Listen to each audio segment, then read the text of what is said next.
Bonjour à tous, je suis ravi de vous accueillir sur ma chaîne pour découvrir un nouveau tarot, pour faire la présentation, la review du Tarot of Mystical Moments.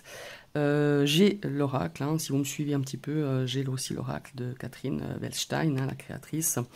Donc c'est un oracle qui est juste magnifique.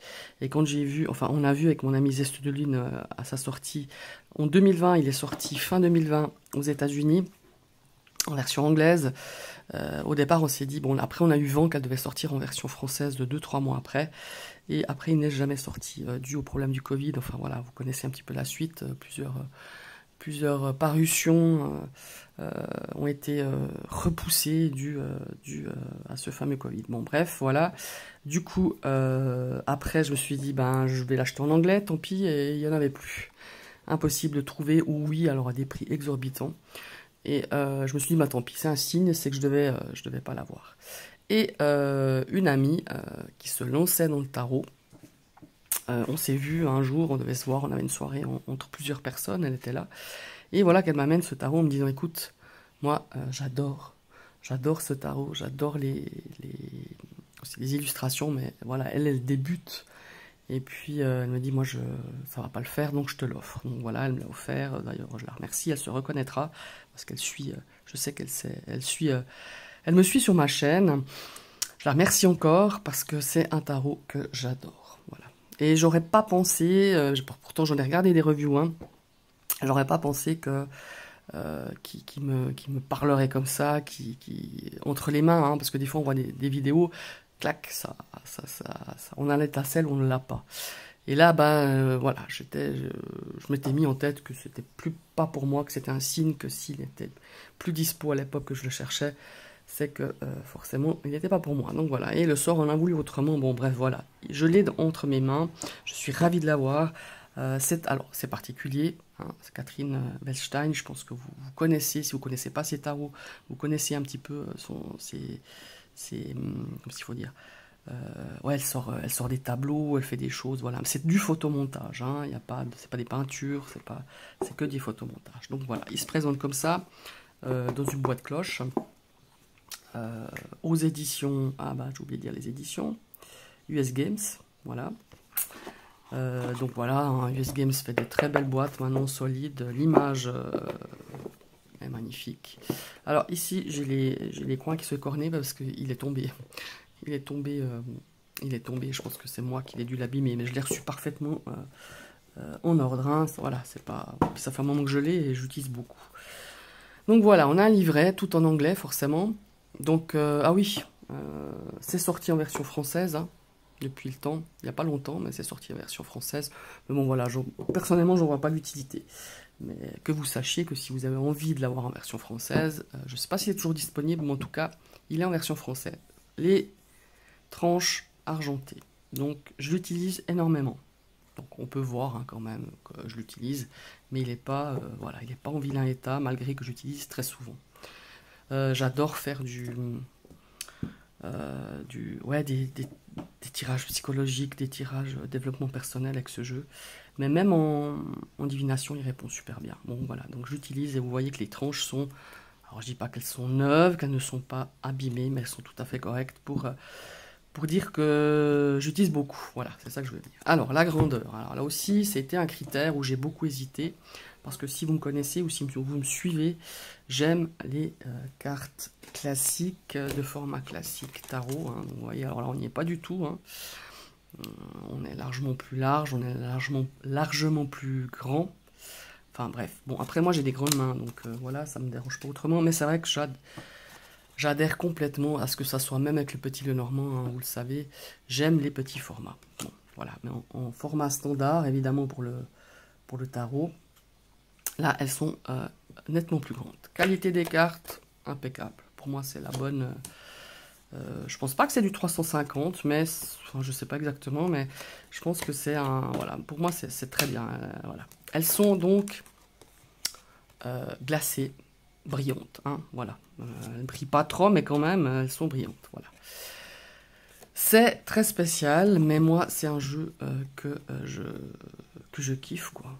Vraiment, et j'aime bien par rapport aux idées qu'elle a eues, alors c'est des photomontages, hein, je vous rappelle, c'est pas, mais aux idées, aux couleurs, aux photos qu'elle a. Enfin voilà, moi j'adhère complet. J'adore son oracle, mais j'adore son tarot aussi. Pour moi, c'est des petits bijoux, hein. Enfin voilà. Alors, je ne vous ai pas parlé du prix, hein. Ah bah il n'y a pas le prix. Bah je pense que bah, évidemment on me l'a offert, donc je pense qu'il était au. Moi, quand je l'ai vu en anglais, euh, il me semble qu'il était autour des 25-26 €, mais je suis pas sûr, hein. Il faut aller voir maintenant le prix actuel. Voilà. Maintenant, on va regarder de plus près ces cartes, hein. Je vais essayer de zoomer pour que vous voyez le mieux possible.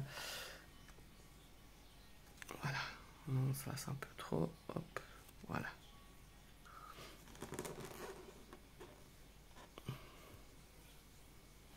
Alors, ici, on a la carte, forcément, voilà, du fou. Vous voyez, hein, on a un crocodile sous terre, c'est ça. C'est sa queue qui dépasse. C'est particulier, hein, j'avoue que c'est pour ça que je vous dis que c'est pas un jeu pour un débutant. Mais moi, franchement, ce jeu, j'adore. J'adore. Voilà. Le magicien.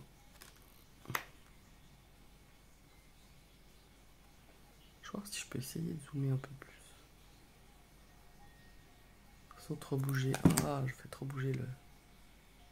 Voilà. Je crois que c'est pas mal comme ça. Vous voyez mieux comme ça.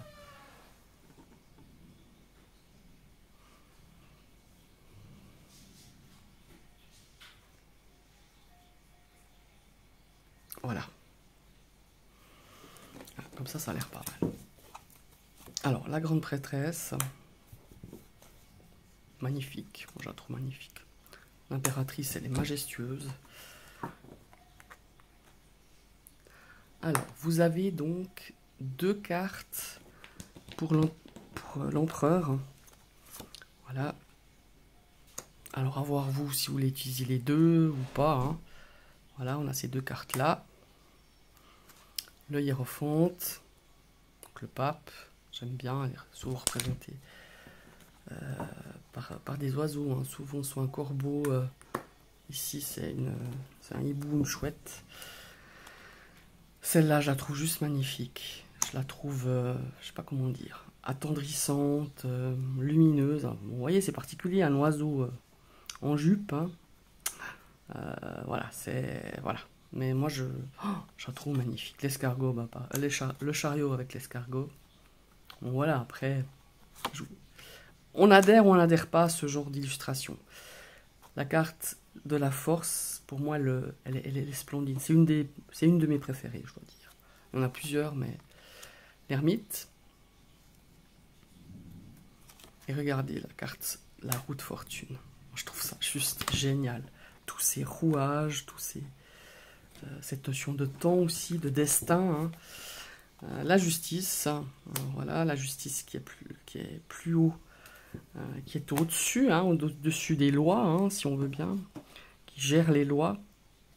On a le balancier ici. Voilà. Le pendu. En l'occurrence, là, c'est une pendue. La mort, je la trouve juste magnifique parce que des fois, ces cartes de la mort, elles font peur. Là, non. Je trouve qu'il y a vraiment cette notion de, vous voyez, on a le papillon qui se transforme. On a quand même cette vie et au travers de cette mort, hein, là, on voit toute la partie de l'abdomen de cette femme. Ouais, il y a une notion un petit peu... enfin, moi, c'est une énergie qui me parle énormément. C'est un jeu qui est splendide. Voilà, la tempérance. J'aime bien la carte du diable. Hein, on est pris un petit peu dans une toile d'araignée. On est pris par ses propres peurs, par ses propres chaînes, quelque part. Avec la manite. Ouais, je la trouve splendide. La tour aussi. La première fois que je l'ai vue, je me suis dit, ouais, bof. Et en fait, ça nous parle de bouleversement intérieur. Ça nous parle un petit peu peut-être de certaines... Parce qu'il faut dire de certaines bases, de certaines valeurs peut-être, à un moment dans votre vie qui s'écroule. Voilà, ouais, moi ouais, elle me parle énormément aussi cette carte. L'étoile qui est juste magnifique. La lune aussi, je la trouve superbe, vraiment superbe. Le soleil. Alors, comme vous savez, j'ai un groupe Facebook. Moi, je participe très peu, je dirais, depuis 3 mois parce que ben, j'ai plus vraiment le temps. Faut que je me m'y mette. Enfin, on est plusieurs, on est 3. Et quand j'ai reçu le jeu, la première idée quand j'ai vu ces cartes, je me suis dit, ben, je vais essayer de faire travailler l'intuition, de faire deviner aux membres. Donc, je faisais une photo d'une carte. Ils devaient deviner d'après l'illustration quel était le nom de cette carte en fait. Et je peux vous dire que c'était pas si facile que ça. Alors moi je savais parce que j'avais les noms dessous, mais par contre on arrivait à relever quand même pas mal de détails qui pourraient faire penser au nom de la carte. Tout ça pour vous dire qu'il y a vraiment, il suit très bien le rider. Alors oui, il y a des subtilités, il y a des choses qui sont pas évidentes. Je trouve particulièrement dans les personnages de cours, c'est pas forcément évident de trouver le nom de la carte si on le sait pas, tout simplement. Voilà, maintenant on a fini avec les cartes de la majeure. On va partir avec les bâtons. Alors vous verrez, il y a beaucoup de fleurs hein, dans ce jeu. L'as de bâton, le 2. Voilà, elle tient dans la main le monde, l'univers, l'océan. Hein, il y a beaucoup d'eau. 2 bâtons. Le 3, celle-là aussi. Hein. Alors là, on peut dire qu'elle est un peu tirée par les cheveux. Les bâtons sont représentés par ses tresses. Elle tient le navire. Hein. Je ne sais pas si vous avez un petit peu en mémoire le 3 de bâton au niveau du rider classique. On voit cet homme qui tient un bâton hein, dans sa main. Et il y en a deux de chaque côté. Et il regarde la mer. Hein. Il regarde l'avenir. Il y a cette notion de planifier aussi. 4 de bâton. Je la trouve super sympa cette carte. Vraiment super sympa. 5 de bâton, hein, ça nous parle de stratégie, ça nous parle de combat, de se défendre, hein, mais là on a un échiquier, donc c'est vraiment être stratège.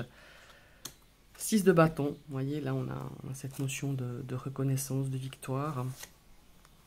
7 de bâton, je l'adore cette carte.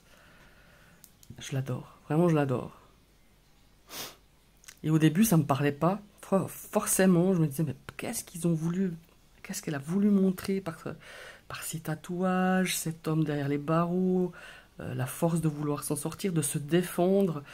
Et vous remarquerez ici qu'il y a plein de tatouages qui arrivent vraiment à nous donner des infos. Non, vraiment, il est... Enfin, moi, je l'adore. Hein, le 8 de bâton, hein. Voilà, on a ces parapluies hein, qui remplacent ces bâtons. On voit cette jeune femme qui est emportée par le vent. Ça fait un petit peu Mary Poppins. Il y a cette notion de rapidité. Le 9 de bâton. Avec ce rosier plein d'épines. 10 de bâton. Hein, on a cette surcharge. Hein, on voit cette femme qui porte sur son dos un tas de fleurs. Donc elle est quand même... Le dos se plie, hein, malgré tout. Elle est drôle, cette carte. Le valet de bâton. Le chevalier de bâton. La reine. Donc, vous voyez, là aussi, regardez, c'est magnifique. Hein. Elle a sa robe, enfin sa jupe, son corset. En dessous de son corset, on a ses pans, ses plumes de pan. On a toutes les libellules autour. Non, elle est superbe. Et encore une fois, ici, on a un roi. Et la particularité, c'est qu'on a aussi un roi, mais dans une énergie beaucoup plus féminine. Donc, on a 2 cartes de roi à chaque fois. Voilà. On passe avec les coupes. L'as de coupe, le 2 de coupe. Hein. Rappelez-vous, c'est l'illustration qui est sur la boîte. Là aussi, elle est très particulière, cette carte. Le 3 de coupe.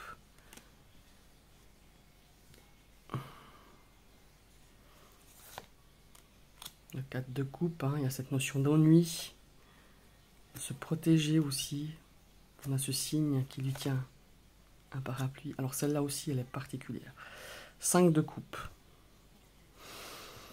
Là, j'avoue que c'est pas facile, hein, si on ne connaît pas le rider, de se projeter dans cette carte. Voilà, le 6 de coupe facile, hein, la nostalgie, l'enfance. Voilà, le 7 de coupe. Je crois bien qu'en version allemande, le coffret, il y a cette photo dessus, si je me souviens bien. Le 8 de coupe, hein. Voilà, on quitte une situation, on tourne le dos, hein, cette coccinelle qui se dit, bah, je vais tenter ma chance ailleurs, tout simplement. Le 9 de coupe, l'abondance. Le 10 de coupe, hein, la famille, voilà, l'amour, les joies, les partages. On voit les petits enfants, c'est des petits poissons. Ouais, non, c'est chouette. Enfin, moi, j'adore. Alors, cette carte, je l'adore. Avec le valet de coupe. J'aime beaucoup cette carte. Le cavalier de coupe, hein, qui tient dans sa main son cœur. Enfin, un cœur. On ne sait pas là à qui il est, mais voilà. Ça nous parle de romantisme. Ça nous parle de prince charmant, hein, quand même. La reine de coupe. Elle est très belle, celle-là aussi. Il y a une énergie dans ces coupes assez spéciale, quand même. Et on a un roi de coupe. Et on a aussi un roi de coupe énergie féminine. Voilà. On va passer à la série des épées. Alors, l'as d'épée. Le 2 d'épée. Là aussi, c'est très particulier. Hein, ça suit vraiment pas le rider, là, par exemple. Enfin, elle a les yeux bandés. Elle a pas les yeux bandés, mais elle a les yeux... elle a du feuillage sur ses yeux. Elle a 2 oiseaux au-dessus de sa tête. Ouais, c'est assez particulier. Hein. 3 d'épée, alors on retrouve le rider. Hein. Là, on voit que dans son cœur, en forme de rose, il y a 3 flèches. Il a des larmes de sang. Non, elles sont très belles. Le 4 d'épée aussi, elle est très marrante cette carte. Le 5 d'épée. Vous voyez, on voit qu'à la place du cœur, il est cousu. On voit que madame se cache un œil avec cette rose. Oui, pour moi, il est splendide, hein, mais après, voilà. 7 d'épée. Le 8 d'épée aussi, là aussi. Hein. On a cette personne, cet ange qui est dans une cage semi-ouverte, mais il s'en sort pas. En fait, ça représente le 8 d'épée, clairement, on se met des barrières, on se limite, on a des pensées limitantes, on s'empêche d'avancer, on s'empêche de franchir quelque chose. Ouais, elle est magnifique cette... Alors le 9 d'épée, il peut faire un petit peu peur. Hein. Là on a cette notion, vous voyez, elle est dans son lit, elle a son duvet. On a ces notions d'insomnie, de regard, ouais, d'angoisse. Disons, enfin, je trouve que c'est un regard assez angoissé. Tous ces paires de yeux ou d'yeux, je sais pas comment on dit. Le 10 d'épée, le valet d'épée, le cavalier qui est sur une plume, hein, le mental, la reine d'épée, le roi et une deuxième carte du roi d'épée. Très intéressant. Vous avez vu, elle a un fil à coudre, elle. Et on part à la dernière série, les deniers. L'as de denier. 2 de denier. Je l'adore, cette carte. On la voit beaucoup, hein, hors contexte tarot. Je l'ai beaucoup vue sur des publicités, sur des sacs. Enfin, voilà. 3 de denier. 4 de denier. Hein, on sert fort contre soi son patrimoine. Son coffre-fort, on voit que cette maison, on a des clés partout, on a des serrures plutôt. 5 de denier, voilà, là pareil, hein. Très représentatif du Rider White. Le 6 de denier.